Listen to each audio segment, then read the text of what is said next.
So we took light, sound, and vibration, we married those together. And the reason acupuncture got into it was we wanted to accelerate. We had doctors using lasers, needles, or seeds in the ears of their patients for stop smoking, weight loss or stress. I mean, you name it, there's an acupuncture point for it.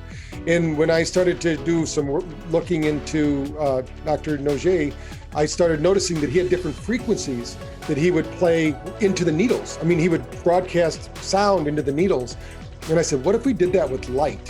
Certain acupuncture points for certain conditions have the ability to take the brain from beta state, which is your kind of everyday waking, day-to-day operating, system, to an alpha state, which is much more of that meditative, creative mind place that you usually get to after a long meditation or after sleeping, being kind of quasi in sleep, and it'll get you there within 15 minutes. And that's something that doesn't happen under normal circumstances. And so the dovetail between what this is and BrainTap, which is basically then doing the same thing. All right, so welcome. We are super excited here to be talking with Dr. Patrick Porter. Again, this is the Holistic Health video series on collaborating with like-minded professionals. And Dr. Porter has developed an incredible technology. It's one that I have taken advantage of and have been using now for many months with incredible results. And I just really couldn't wait to talk to him and bring out some of the benefits of how meditation is used within a particular, delivery system, if you want to call it that, called BrainTap, and how that relates to acupuncture and how all these things will benefit you as the patient. And so just excited to have you here, Dr. Porter. Thanks so much for joining. Well, it's great to be here, Ryan. Yeah. So why don't we just get started with, what BrainTap is. So just because I think an introduction to our patient base is really important, because we talk about meditation a lot. We talk about breath work a lot. Clearly, they're coming in for acupuncture. They're coming in for herbs.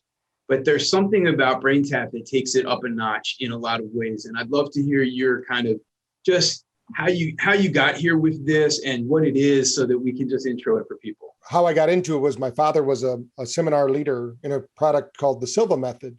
So we were using sound. So sound therapy is really important because we take in so much information, 25,000 pieces of information really every second, but our brain filters out most of it. We only act on about 40 pieces of that information, but that doesn't mean the brain isn't responding.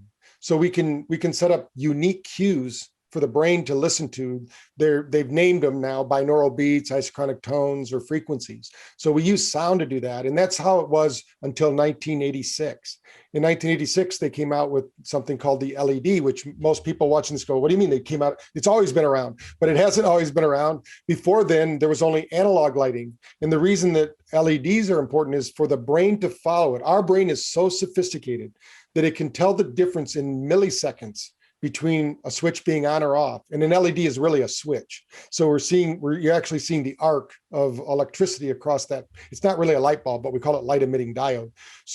But what happens is when the brain sees that flickering response, it takes it as a signal to the brain, because our eyes also take in a lot of information, over 2,000 pieces of information every second, but it filters out almost everything. In fact, most neuroscientists will now tell us that we render 80% of our reality, which means we're making most of it up, based on our belief systems, our support systems, and things like that.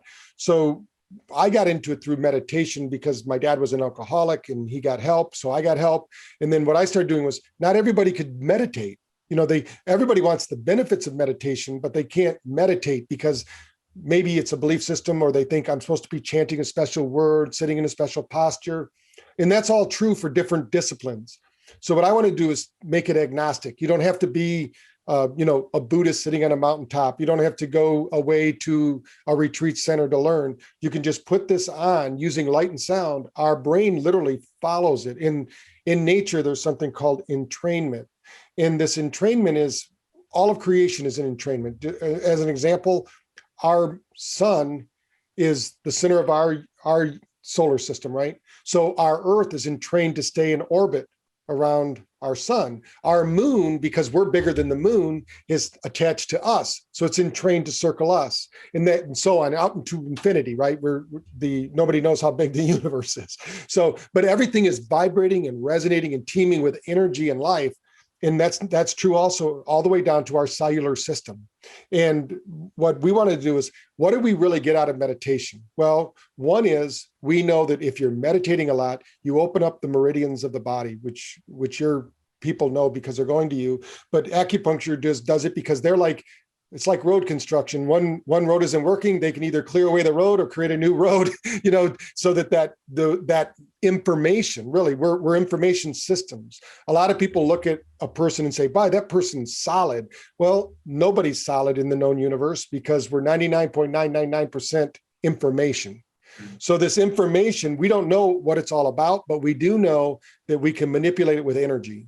So if we get energy to a certain point, healing can happen. So in the brain, my research, what I want to do is, when we meditate correctly, we get energized. Some people meditate and they like zap their energy, like they've lost energy, right, because they're not doing it. So we took light, sound, and vibration. We married those together.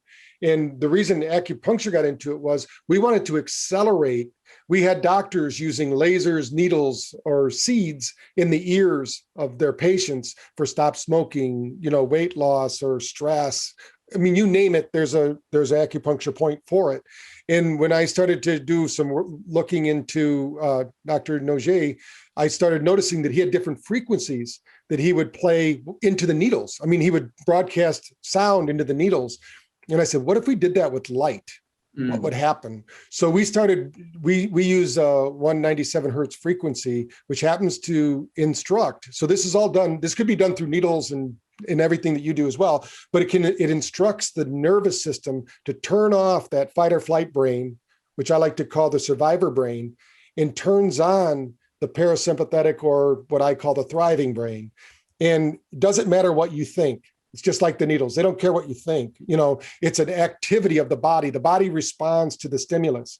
So what we wanted to do is, and we wanted to broadcast the light from the morning sun and the evening sun. So there's some unique light that happens there.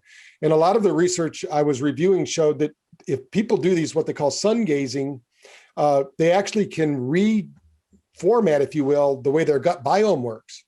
So light was actually influencing their gut. So now we know there's a gut-brain axis and everything. I mean, in the last 30 years, this is all blown up. I mean, there's so much more. But when we first started, we were looking at, for biofeedback, how could we get people to relax? So we were looking at any method possible, because these were people in chronic pain. They couldn't do the old, what we call biofeedback, but like make your hands warm, do breathing exercises. They were in so much pain, they couldn't even do the breathing exercises. Mm-hmm. So we wanted to do that. And of course, I'm not an acupuncturist, but we had enough doctors that would tell me, and I thought, wow, through photobiomodulation, you can do your work, like they can do the work at the clinic. And then they could send them home with a BrainTap, and they can continue to clear that highway. Think of the neurology, not for you, but for the audience. Think of your neurology like highways being built. If you don't use them, those highways get taken out. They get removed. So we need to keep running energy through those highways. And as soon as the pathways are strong enough, they become self-fulfilling. They don't need any triggers anymore. They simply work. And so we wanted to run energy through the body. So we did that through light, sound, and vibration. And the key part was just to get them out of stress, just to get their body. Most people, their body is totally exhausted. They don't know it. They're in total inflammation overload, and not even information too, but inflammation. So those two things are causing a lot of problems. So through the years, just steadily changing it. In '86, when we created the very first portable light and sound machine, it was it looked like Frankenstein. At the time, we thought it was really modern, but if you look at it now, it looks like Frankenstein. We were making them in the back room, of the office. And then now they're made, of course, in a factory, and a lot of them at a time, but we're constantly improving, trying to figure out.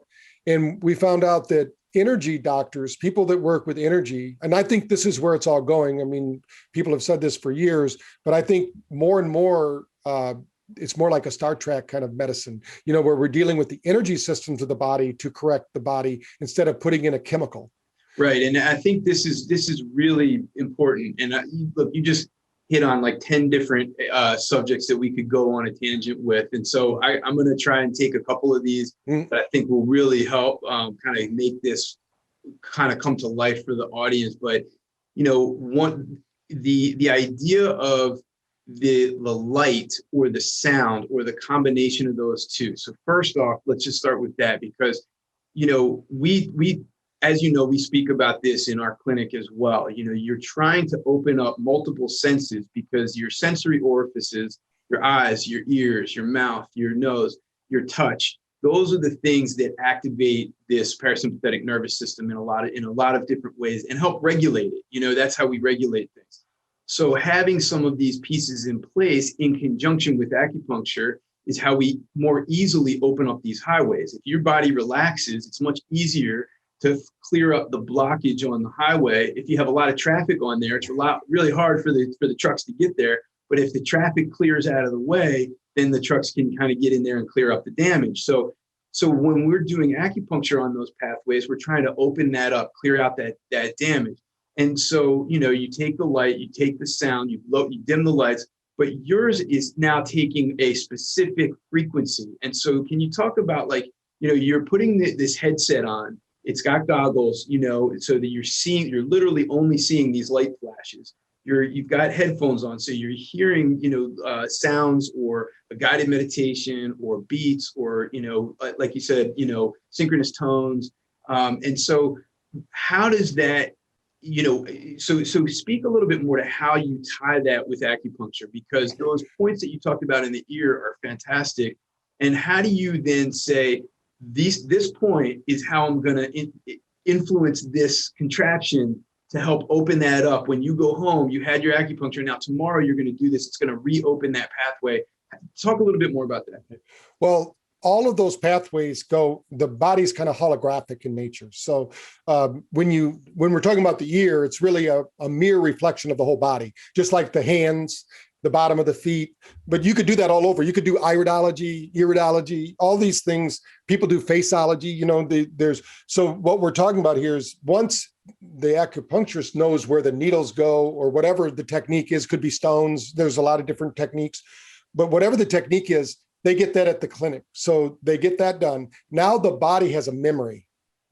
So when we're running energy through light and sound, light is something called photobiomodulation. So that means that the light is being absorbed by the hemoglobin. It will move through the body, but it also moves through the dura, which is that tight band that basically wraps around the brain all the way through the body. We're in a bag of this stuff, right? Now science is saying that this is like fiber optic cabling, but it's done with biophotons. So that means that we're light beings. So you're an electrician. That's what you're basically a human electrician. You're getting the electrical system to work.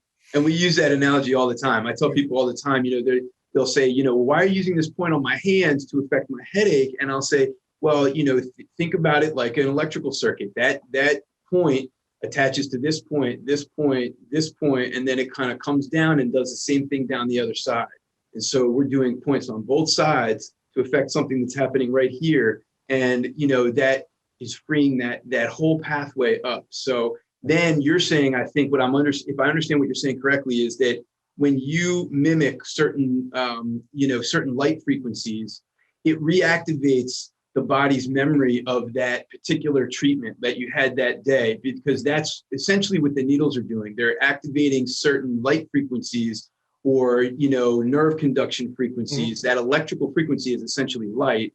And so when you activate that frequency and then you go home and you put the goggles on and the earphones and you get the flashing lights, that the body almost kind of like mimics what was happening before. So like my patients understand that we have to do the same treatment over and over again to reactivate this for the body, because it's like retraining the internal network. And so what you're offering will add to that and it'll speed that process up, if I'm understanding what you're saying correctly. Yeah. So think in terms of the nervous system. The full system reboots every 72 hours. But if we interrupt that reboot, as much as with positive information, like you're feeding it positive information. Mm-hmm. Now that the electrons, the flow of information can flow across those circuits. If they only come for one treatment, you might help them. But if they come for multiple treatments, now there's a better chance that that's going to open up that pathway. And then the body, one thing that was kind of neat, because we have the equipment in the laboratory that we have, our research, we could put the equipment on like a NeuroInfinity or a Wavi, and you could do an acupuncture point, and we'll show you it changes the brain. Yeah, and they think you're changing the hand or the foot, but it's like even chiropractors, it's really weird because they'll adjust somebody's hand and they'll go, but I'm hurting over here. And they go, well, that's because it's not just the song, my ankle's connected to my, the old song that you sing. Our whole body is connected. So if we run energy through the body as much as you're giving it an energy boost. And so then they're going to leave. The body's going to try to go back to whatever its neurological norm is. And that doesn't mean neurological norm is healthy. It just means that's what they've always done over the past really 2 years. So you're looking at, they show up at your office, you're working on 2 years ago body. And then it's going to take another 2 years to get the new body. So what are they going to do for the next 2 years? Because the body you have today isn't made yesterday. It was, and it wasn't because you ate burgers yesterday that you're in bad shape today. It was because you ate burgers for the last 2 years, or something. That's why when you go to the gym, it takes, you don't just start growing muscle right away. The body has to be conditioned to it. So what we're doing is we're going to use light, sound, and vibration to run it through the body to give the body more energy. So the reason we use lights in the eyes, for those people wondering why, the vision that we want to activate as much of the brain as possible. So your eyes are closed, but when you flash light into the eyes, and we're using specific frequency, 470 nanometer frequency, and that frequency, actually, we know that it doesn't have to be the light we use, it could be any light, but we're using specific frequency to mimic the brain for a different brain frequency, whether it be for relaxation or for waking them up or, getting them to sleep. And if we use light, we know 100% of the brain is active. Not that it's all being used. It's not like you're using 100% of your potential, like X-Men or something. But what happens is when you use only sound, we know that you're only using 70% of the brain's potential, because the brain is an energy hog, just like the rest of the body. When you lay down, the body starts shutting down systems, just like we do in our home when it's time to go to bed. We start turning off lights. Well, the brain will turn off the lights really quick because it's using 25% of the energy of the system. So we've got to give it energy. We have to give the body ATP. That's what you're doing when you're doing the acupuncture point. You're directing the energy to the area that needs the healing. Now the body can do what the body does best. It's just like like building a home. You could have the greatest craftsmen in the world, but if they don't have the materials, they can't build you that beautiful home. And the same thing's true with our body. We need to match up the innate intelligence of the body with all of the physical material that it needs. And that mostly comes in the form of ATP, because then the body makes everything else. And through this process, through neurogenesis, it's going to create the neural pathways that are necessary to keep that structure building. Because when you did the adjustment, like you're saying on the wrist or whatever, it was also correlating to the brain. Right. So. That's right. And, one of the things that has been studied with acupuncture and functional MRIs, which is basically a scan of the brain while acupuncture points are being done, which it sounds like is something that you're doing. And, measuring it with EEGs, which is measuring electrical activity in the brain, that's exactly what's being shown, is that certain acupuncture points for certain conditions have the ability to take the brain from a beta state, which is your kind of everyday waking, day-to-day operating, system, to an alpha state, which is much more of that meditative, creative mind place that you usually get to after a long meditation or after sleeping, being kind of quasi in sleep. And it'll get you there within 15 minutes. And that's something that doesn't happen under normal circumstances. And so the dovetail between what this is and BrainTap, which is basically then doing the same thing. I've been using BrainTap now for, I don't know, close to 6 months. And one of the things that I've noticed, my history is having meditated with a teacher for multiple years, almost 10 years, and done, retreats and, do hour-long, 2-hour-long meditations, and your body starts to hurt and things like that. And there are moments during that retreat that you just, really get, these glimpses of, of really letting go of your body to some degree. And with BrainTap, that kind of, you get there very quickly. There's a certain degree of speed that it gets there. And that's the thing that I love about acupuncture. It gets your brain there very quickly.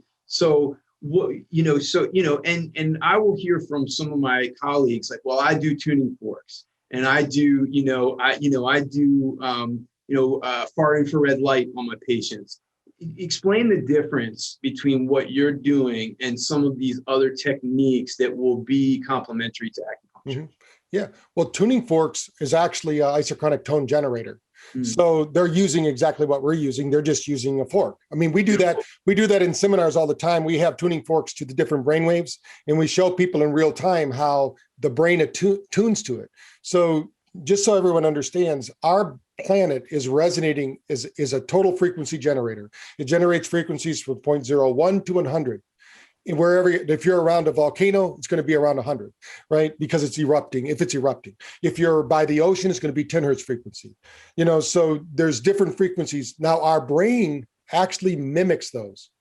So tuning forks is the difference is you have to hold the tuning fork and you have to have somebody doing it. With BrainTap, you just put it on, it does it for you. We try to make it easy and simple, but they both work. I mean, I have tuning forks myself. We use them all the time in seminars just to prove our point, what's going on. And I think they're very powerful because it shows how another tuning fork will attune to that tuning fork, Right. So because frequencies are so powerful. And as far as infrared light goes, that's exactly what we're using. So we're using the same technology again. We do use pads at our clinic too, because we're only doing the ears and the eyes, because it's brain tap. So we're trying to tap into the brain's potential. And we also have a cap that you wear that's infrared and red. And it's on a 15-minute dose. We're very fortunate. Our science officer was the very first doctor to publish photobiomodulation in the brain. Francisco Cedral, he's our clinical director and leads our science. He's actually wrote the chapter in the book by the Harvard doctor that wrote the book Photobiomodulation. Our doctor wrote the chapter on photobiomodulation in that book. Oh, wow. So that's what we do. So when I read his research about 5 years ago, I looked him up and I said, Francisco, what did you use to create these results? Because he showed these results in the brain. He said, well, I just built it in the lab. And I said, would you mind if I build that? And so it's a different device in the BrainTap. We're actually in the process of merging those two technologies together. So we'll have a brain tap that actually works on the cranial brain too. But you have to go through the suture points.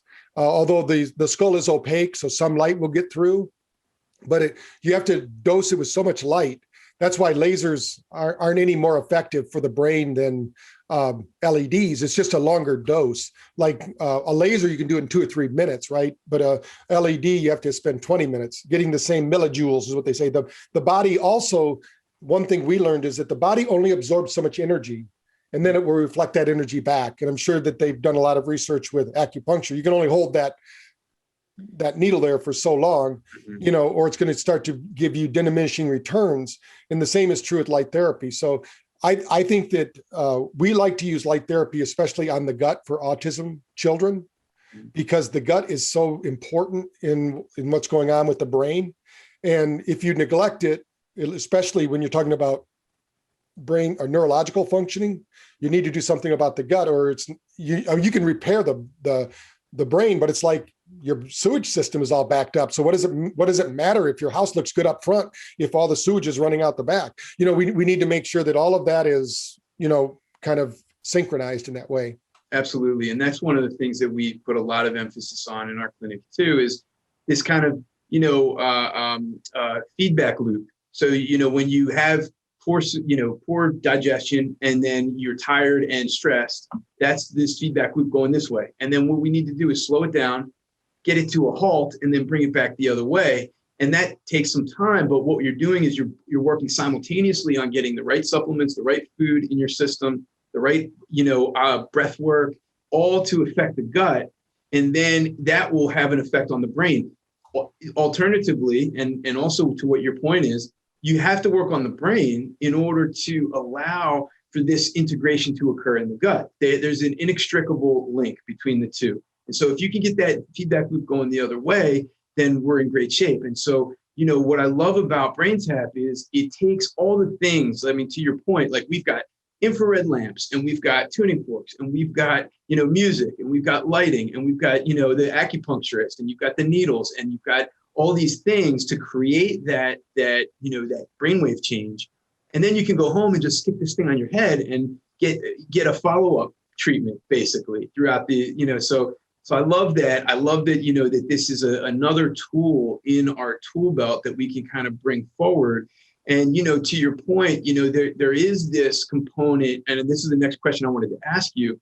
There's something this is the thing that we talk about a lot with our patients and also with our other providers, that, some patients, we might use 4 needles on. Some patients we use 40 needles on. Why is there such a huge variance? Because people are different, and some people need more stimulation. Some people that would completely cause a refraction going the other direction. That part of it is not just choosing the right points and the right herbs, but it's how long are you leaving the needles in, how many needles, and how much stimulation are you providing.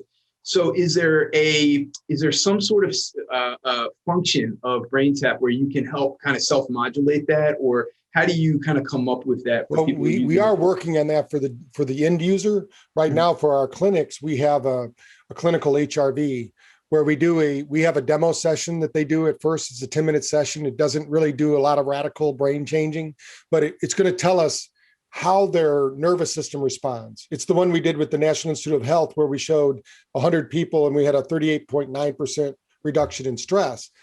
But for those people, it would have been a lot better than that, but we had a few outliers there that actually the light, even though we were using low-level light, very slow, the eyes were closed, they still had that effect. So a small percentage of people, then what we do with them is we have 5 different settings on our lights. It's the light that typically causes the issue, not the sound. Sound tends to be okay because we're used to filtering out sound all the time, all the noises and things like that. But light seems to drive more energy into the nervous system. And if somebody's already has a compromised nervous system, then for instance, if somebody goes through a concussion and in their doctor, and they know they have a lot of blood, coagulating in the brain, we're not going to use light therapy for a month because there's no place. We're going to add 30% more blood flow to the brain, just by using the light therapy. So we don't want to, at least that's what our SPECT scan showed. So we don't want to bring more blood into that area. So if we have the knowledge, we do that. What we always recommend is that people start with a very low intensity volume and then just bring it up as they're comfortable. We find that blue-eyed people tend to take in more light energy. So they use a lower light setting. You also notice they use sunglasses more than dark-eyed people. Mm-hmm. In what'll typically happen is when your brain's balanced, one of the neat things happens with the BrainTap is you don't see the light anymore. Mm-hmm. It's almost like the frames of a movie where you don't see the black lines when you're watching a real film. Digitally now we don't have to worry about that. But when we had film, there was those black lines, but we never saw them because it was moving at 32 frames per second. So our brain edited that out. And so our brain edits out that light as far as information, but we still get the dose of the millijoules of energy. And that's really what's most important, is the energy is what the body is going to absorb. And I should say to let people know that our body, through light, sound, and vibration, is always absorbing energy from your environment. And it's something called chromophores. This is at the cellular level. Think of them as batteries that are always being charged. If we're eating healthy, we're thinking healthy, we're basically being our best selves, we're in love, whatever, we have more energy because our body is in a state of flow. Yeah. When we're stressed out, anxious, worried, fearful, our body restricts blood flow, circulation, energy flow, and that's when illness sets in. So that's why there's such a correlation between those things. So, everyone can just think back to a party you went to that you didn't really want to go to, but your spouse talked you into it, or your girlfriend or boyfriend or a friend said go. And you get there and they start playing songs from your childhood or something. And before you know it, you're tapping your foot, you're jiving, they go, hey, I didn't think you wanted to be here. Well, your body converted all of those good memories and the music into energy in your body. Now you got to get moving. That's why your body wants to move. Your body wants to keep the energy flowing. We're best in a flow state. And if you think of every negative emotional state, there's a few things in common, right? The biggest one is breathing. You don't breathe in negative states. So, that's part of the equation, and why this flow, whether it be the flow of the electrical system, like you're talking about getting the parasympathetics to engage. Most people are locked in the low-level chronic stress, and it just keeps cycling, and they don't know how to reset it. And that's why they need people like yourself. Yeah, and people like you too. So this is awesome. I appreciate this. This has been so much fun. Can you show us I know you have a brain tap behind you. Can you show it to us so we can see it? What typically happens when you turn this on is there's lights in the ears, but there's lights in the eyes. So what happens is it's very simple. You just put it on, adjust it, flip it down, you relax. And once you turn it on, there's a button here where you adjust to the volume, the light intensity that you want. The nice thing is this is all controlled by an app. So the app actually tells it when to relax you, like you go through a relaxation at the beginning of most sessions and then wakes you up. The only sessions that are different is there's a brainwave called SMR, which is more of an excited one. Like as we get older, unfortunately, our brain starts to slow down and we need to speed up the brain. And that's for cognition purposes. So we have some sessions, just a handful, that are more for that kind of brain problem. But I mean, we've even had with dementia, we have sessions that speed up one hemisphere over the other because we find that with ADD and with dementia patients, that typically the left hemisphere is moving slower than the right. So we need to balance those out. The body has to be balanced. If it's not balanced, then it just starts to deteriorate. It starts to deregulate, and that coherency needs to be there to really have health. So when you talk about balancing those two hemispheres, is that done through the light or is that done through the sound or is it a combination? Done through a combination of all of those. What we found was when we first started off with just sound, and we got some pretty good results. So sound therapy does work. I mean, we know that, like there's a science out there called the Mozart effect that shows certain music. That's why a lot of spas and clinical workers will have that nice music playing in the background. That works to synchronize the brain. So it's going to do some positive things for the practitioner and the user. But then when you add in the light, what happens is now, just like you were saying earlier about the sensory-based systems, if you came to our office, we have a series of chairs that actually have speakers in them, transducers in them. So while you're getting your session, you're actually feeling it through your body. And this goes back, I was fortunate enough in Hawaii with Quantum University, we brought Dr. Emoto out, who wrote the book, The Secret Life of Water. And after I heard his lecture, I got so excited. I went to a person I knew that was making these massage tables with speakers in them for people. I said, could you make one of those in a zero gravity chair configuration? And now we make them available to our doctors or to anybody, but they're kind of expensive. They're like $4,000. So we don't sell a lot of them. But if somebody wants the full sensory experience, that's the one. And we even have them that are built with PEMF in them. So if you really want to, I mean, most people can't handle all of that, but you can have just PMF if you need to get the blood to thin out. It's a natural blood thinner.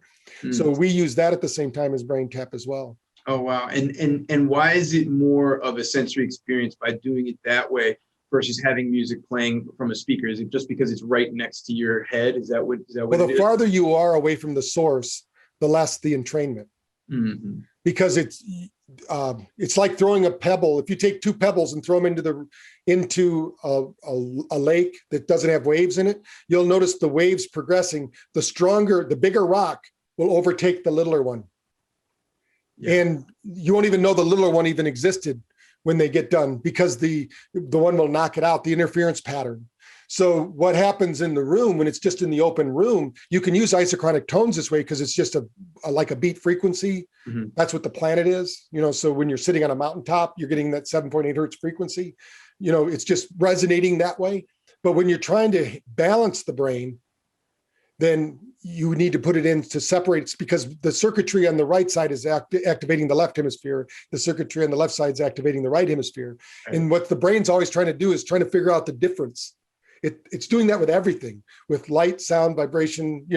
It's weird. I don't know if you've seen on YouTube, they have these glasses where you see everything upside down. They took people and they put these glasses on them and they're stumbling and bumbling around for the first hour, but then their brain adjusted. Everything was upside down. It looked like they were hanging off the earth. Wow. When they took the glasses off, it took 2 hours for their brain to reset so that they weren't hanging off the earth anymore. They were walking on the earth. Wow. So our brain adapts all the time. So what we want to do is we want to be adaptive. In this case, what we want to do is we want to entrain the brain. It's almost like once it syncs up, it goes, yes, this is what it feels. Because you get you do get a morphine kind of hit. those receptors in the brain, almost. So I would say if somebody did cannabinoids or something, they would also feel that, because you're getting those cannabinoid receptors, like a high feeling. Yeah. One of my favorite books is Finding Your Perfect High by John Marshall, because he talks about how all addiction is really people trying to find that perfect high, but you can't find it, but we can find it inside ourselves if we trigger the right receptors in the brain. Yeah, and even to take it a step further, you talk about almost like psychological patterns. So one of the things that we talk to a lot of patients about is if you are looking at negative news all the time, and your brain starts to think everything is a problem, it just becomes a compounding effect. And if you actually feed your brain positive messages, and you start seeing things in a way that gives people the benefit of the doubt, and that assumes the best, and that just takes all these positive kind of, utopian ideals, if you will, or value system. But if you constantly will put yourself in a position to take a step back and then reframe what you just thought in a way that takes those things positive, you'll start to do that more naturally and more quickly. And so that's one of the, to your point about kind of the training mechanism, this is something that we talk about all the time, but it's hard to do, to just tell somebody, hey, just do this. Much easier if you have something that you can use on a day-to-day basis to help that process, and then try to intellectually do it, Yeah, no, it's very true. They claim that in most of the research that we have all these thoughts, 50,000 thoughts to 70,000 thoughts, depending upon who you're reading, whose book you're reading. But they say that 80 to 90% of them are negative. And that's not referencing any person. Think about it. We are still primitive.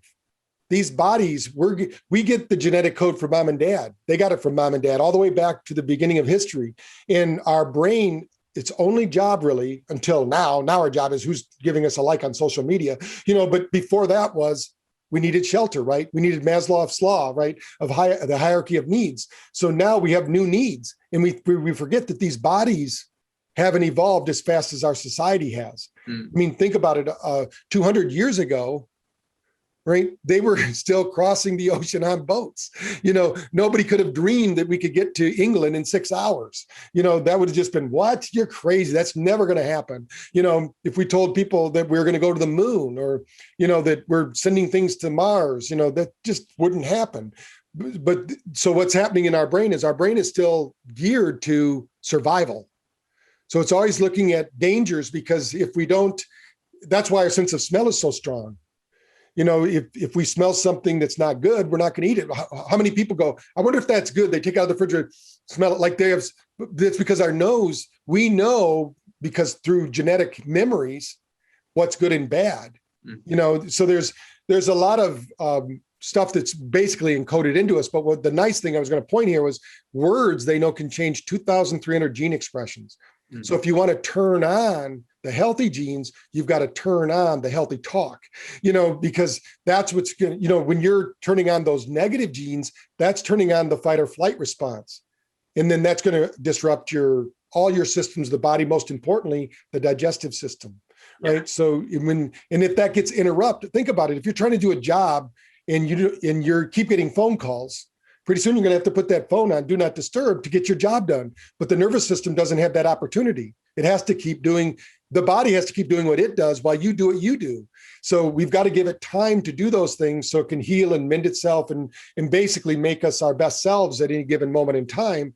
We can't let the tail wag the dog, which is what most people do. Absolutely. No, this is beautiful. I think that's a really great point to kind of, to pull this whole thing together. And, this is not to me, this is in service of exactly what you just said, which is to create a more positive world. It's why we do acupuncture. It's why we practice holistic medicine. It's why we look at the gut-brain connection. It's why BrainTap is such a great thing to add to this picture, because if we're trying to create a happier, healthier world, then that starts with each individual person that takes that leap and takes that, that step towards the next, the next expression, the higher expression of their own self. And, and so just to wrap up for the audience, because I know that this is going to be a question, what does it actually take? Like, what is the protocol, so to speak, of how do you do this? How long do you do it? What is recommended? Obviously it will change based on condition, like we were talking about before. If you have migraine headaches, you're not going to use high light, frequency. But what is give us kind of like a baseline starting point, and then we can, just so the audience has a starting point. Sure. Yeah. And just so you know, this equipment was designed for pain clinics at first. So even though it would appear that it would make light would affect the headaches, I can tell you I've had about 1 million people, at least 1,000, that come with headaches, and within 3 minutes they're gone because you're going to create that morphine reaction with the lights, the vasodilation and blood flow, things like that. But there's 3 times during the day. If you're not getting therapy, if you're training or doing therapy or just worked out, we recommend right after the workout, because what you're going to do is you're going to start hardwiring in that behavior and the positive thing that you got. And most people overtrain, or they basically push their body to exhaustion, and that exhaustion is good, but then you've got to rebuild it. You got to give yourself time to rebuild. So, but let's just say a normal day, you get up in the morning, you can do a morning session. We call these digital coffee. They're designed to wake up the brain. Believe it or not, when we scan people, we've done about 30,000 brain scans over the last 10 years, and with all of our offices and things, and it all correlates the same. Over 70% of the people, 70, 80%, are over 50% delta, even when they're awake. What this means is they have a lot of inflammation. They have maybe brain damage, maybe they have a traumatic brain injury they didn't know about. It's still lingering. We've all had brain damage at some point by falling down, playing as kids and things like that. So how did our brain remodel? And that chronic low level stress in the brain is going to show up in the brain waves as high delta.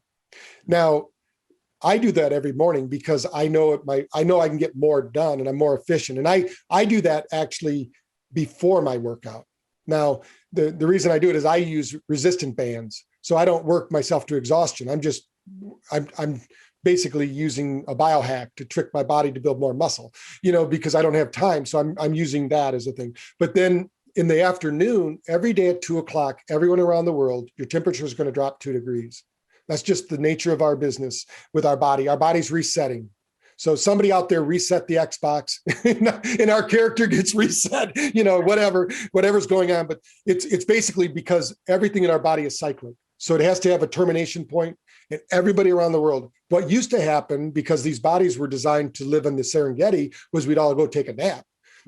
While everybody else is sleeping, we're sleeping. We don't have to worry about the lions running around so we could just sleep. But now what people do is they go get coffee, tea, chocolate, sweets. They push through that.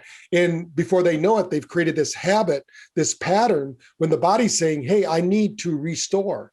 I need to rest and relax. So, but most people don't know how to sleep. Or don't know how to nap, I should say, because a good nap takes 4 hours. So what we did was we compressed that into a 20-minute reboot session, because it's really a brainwave problem. So if we can take you through 2 or 3 brainwave cycles in 20 minutes, your brain will think you slept for 4 hours. And what our research shows is you can reclaim about 80% of the energy, and that's ATP production across the brain that we're measuring. And then at night, if you're the type of person, 90% of our users actually listen right before they go to bed. And that's because they bought it because they weren't sleeping. So what we're going to do with that one is we're going to take them from a beta state, which is the awake alert state. We're going to train the brain to go into delta. We're going to drop them off there. We're not going to bring them back. So those sessions, like we have now we have about 100 sessions that do that. We have about 100 sessions that wake people up. Most of our sessions are the 20-minute sessions used during the middle of the day. And some are for clinicians, that they specifically use for, different symptoms like pain or, let's say, stress or stop smoking, weight loss, those kind of things. So depending upon what you want to work on, it's really good to wake up in the morning. We call that digital coffee, reboot in the afternoon, and then go to sleep at night. And then what'll happen is your brain starts to regulate. Now, we recommend for the first 21 days, that's what someone does. Then after that, if you can at least do a session a day, if you own the equipment, or if you come into a clinic, do it twice a week. Yeah. Every 72 hours, the nervous system is going to try to reboot, remember? So we're going to try to interrupt that pattern, say, hey, wait a minute. This is a full spectrum brainwave we want, and so it'll start regulating back to that. And pretty soon the brain will go, the brain will learn to regulate like that, just like it learns a language. Once it learns that regulation, it'll stay. Our last research project we're just finalizing was a sleep study in Australia. And we had a 2-week washout period just to see what would happen, because they're always asking, what happens after you stop using it? Well, they improved over the 2 weeks they weren't using anything.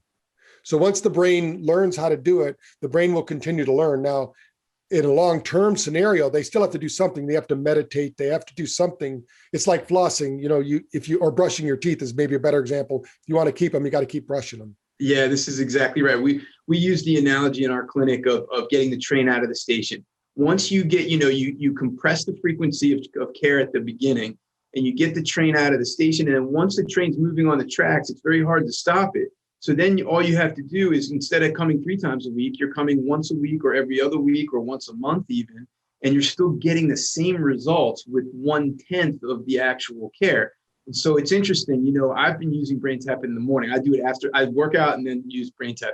And that's been my routine for the last 6 months. But I definitely going to try that middle of the day one. I don't need the sleep one. That's an easy one for me. But the middle of the day one, I think, is a really interesting concept, because all of our practitioners that we learned Chinese medicine from would take a nap in the middle of the day. The clinic would be closed, we'd be at lunch, and they would just close the clinic door and sleep for 20 minutes or 30 minutes, and then they would wake up. And it was just clockwork. They would just fall asleep like that. And, those of us that grew up in the West, we were like, well, that's not what we're doing. We're going to go get coffee and study a little bit and do this and do that. And it's really interesting to see kind of how that will play out. So I greatly appreciate this. This has been super interesting, a lot of fun, and I can't wait to talk to you again. We could probably go on for hours, but I know that this has been really a lot to digest. And, I think the main thing is that this is a great tool to incorporate. And, it's something that, we're looking at for our clinic. It's